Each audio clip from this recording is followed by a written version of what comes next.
अस्सलाम, welcome to women's corner. आज हम बनाने जा रहे हैं तलबीना। तलबीना क्या है? ये एक अजीम एहसान है अल्लाह ताला का और नबी सल्लल्लाहु अलैहि वसल्लम की बेहतरीन सुन्नत भी है। एक मर्तबा नबी सल्लल्लाहु अलैहि वसल्लम ने जिब्राइल अलैहिस्सलाम को दरख्वास्त की कि मैं बहुत थक जाता हूँ, क्योंकि हज़रत मोहम्मद सल्लल्लाहु अलैहि वसल्लम की ज़िंदगी बहुत मसरूफ़ थी।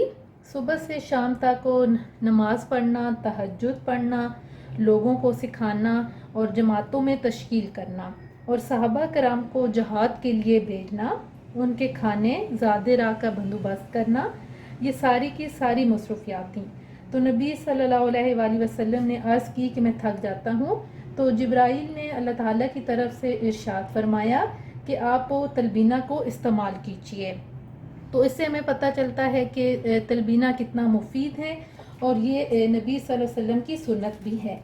और हज़रत आयशा रज़ी ताला अन्हा फरमाती हैं कि अगर कोई बीमार होता तो हांडी उस वक्त तक तलबीना की चढ़ी रहती जब तक वो ठीक ना हो जाता। इसके लिए मैंने यहाँ पे जी लिया है जौ। ये मेरे पास है 100 ग्राम। इसमें हम इस्तेमाल करेंगे खजूर। इसमें जो है ना बेसिकली 3 चीज़ें इस्तेमाल होती हैं, जिसमें मीठे में आप खजूर भी ले सकते हैं, आप इसमें शहद भी इस्तेमाल कर सकती हैं। इसमें चीनी इस्तेमाल नहीं की जाती। और यहाँ पे मेरे पास है कुछ ड्राई फ्रूट, जिसमें मैंने यहाँ पे लिया है जी पिस्ता, ये मेरे पास है बादाम और ये मेरे पास है जी खोपरा। और यहाँ पे हम दूध इस्तेमाल करेंगे, ये मेरे पास है 1 kg। सबसे पहले हम एक पतीले के अंदर दूध लेंगे। यहाँ पे जो फ्लेम है उसको मैंने ऑन कर दिया है। अब दूध का बॉयल आने का हम वेट करेंगे। ये आप देख सकते हैं कि जो दूध है ये बॉयल हो चुका है। अब हम इसके अंदर जौ ऐड करेंगे। ये तकरीबन मैंने पहले 4 घंटे भिगो के रख दिए थे।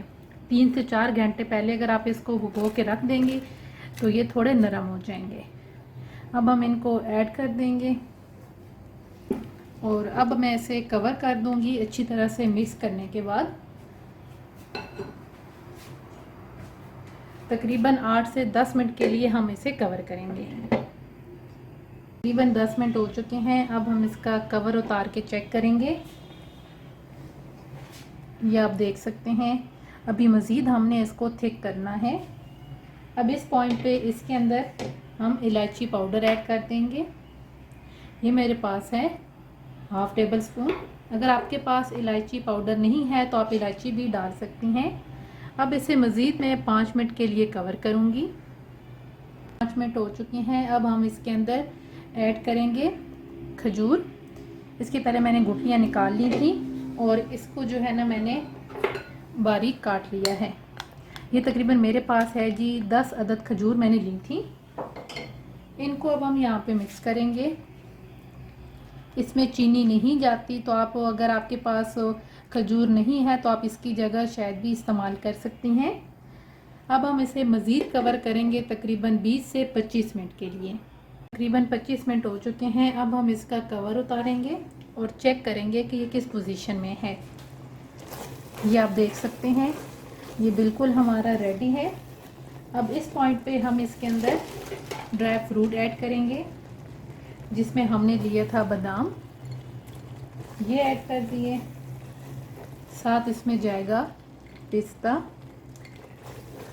और साथ ही हम इसमें खोपरा ऐड कर देंगे। इसे हम अच्छी तरह से मिक्स करेंगे। अब हम फ्लेम को ऑफ कर देंगे। अब हम इसको एक डिश के अंदर डिश आउट करेंगे। फाइनली आप देख सकते हैं कि हमने इसे डिश आउट कर लिया है। अब हम एंड पे गार्निशिंग के लिए कुछ ड्राई फ्रूट ऐड कर देंगे। अगर कोई डिप्रेशन का शिकार हो तो वो लाजमी इसे रोज़ाना बना के खाए, तो इंशाल्लाह जो है उसके डिप्रेशन बिल्कुल ख़त्म हो जाएगा। और अगर वो वैसे भी किसी मसले की वजह से परेशान है तो ये आपको खाना चाहिए। इससे जो है आप बिल्कुल रिलैक्स हो जाते हैं। उम्मीद करती हूँ आपको हमारी आज की रेसिपी पसंद आएगी। हमारे चैनल को लाइक करें, सब्सक्राइब करें। अल्लाह हाफिज़। Subscribe to our channel by clicking the subscribe button. Click the bell button and enjoy the latest uploads from our